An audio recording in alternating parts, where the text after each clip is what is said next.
ఇంటికి వెళ్ళి చెప్పాలి. కొన్ని సందర్భాల్లో నేను వాళ్ళకి ఓపెన్ ఒక మాట చెప్పాను, సార్ మీరు ఏమన్నా నా విషయంలో మాత్రం ఏమనుకోవద్దు, నేను కొన్నిసార్లు మీకు ముందు చెప్పకపోవచ్చు, కొన్నిసార్లు మీ దగ్గర రాకపోవచ్చు, దయచేసి నేను తక్కువ స్టాఫ్ ఉంది అన్నప్పుడు నీ విషయాల్లో నాకు అస్సలు పొరపాటున కూడా అనుకోను, గోహెడ్ అన్నాను. కాబట్టి అలాంటి వాళ్ళు ఇచ్చిన ధైర్యం, ఇప్పుడు ఒక పని చేయాలంటే 10 మంది చేతులు ఇస్తేనే ఒక పని అవుతుంది. నేను సక్సెస్ వెనక సార్ యొక్క హస్తం పెద్దగా ఉంది. Thank you sir.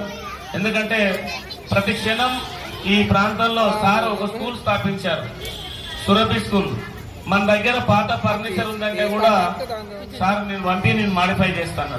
ఒక డీసీఎం నిండా ఈ స్కూల్ నుంచి ఫర్నిచర్ పంపిస్తే చాలా డబ్బులు ఖర్చు పెట్టి దాన్ని మొత్తం మాడిఫై చేసి, అసలు నేను స్క్రాప్ చేయాల్సిన మెటీరియల్ అది, కానీ సార్ అట్లా కాకుండా దాన్ని అంతా మాడిఫై చేసి చక్కగా రూపొందించి ఆ పాఠశాలకు అందించారు.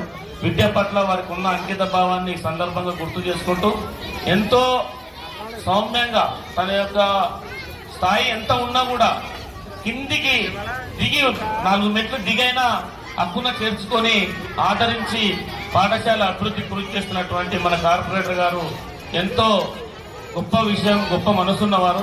వారి మనందరం ఎప్పుడు రుణపడి ఉండాలి. అదే రకంగా చెప్పుకుంటూ పోతే చాలా కార్యక్రమాలు ఉన్నాయి. ఈ స్కూల్ అన్ని విషయాల్లో రాష్ట్ర స్థాయిలో ఫస్ట్ ఇంట్రొడ్యూషన్ ఇచ్చినటువంటి విషయాలు, సమ్మర్ క్యాంప్ 2011లో ఫస్ట్ సమ్మర్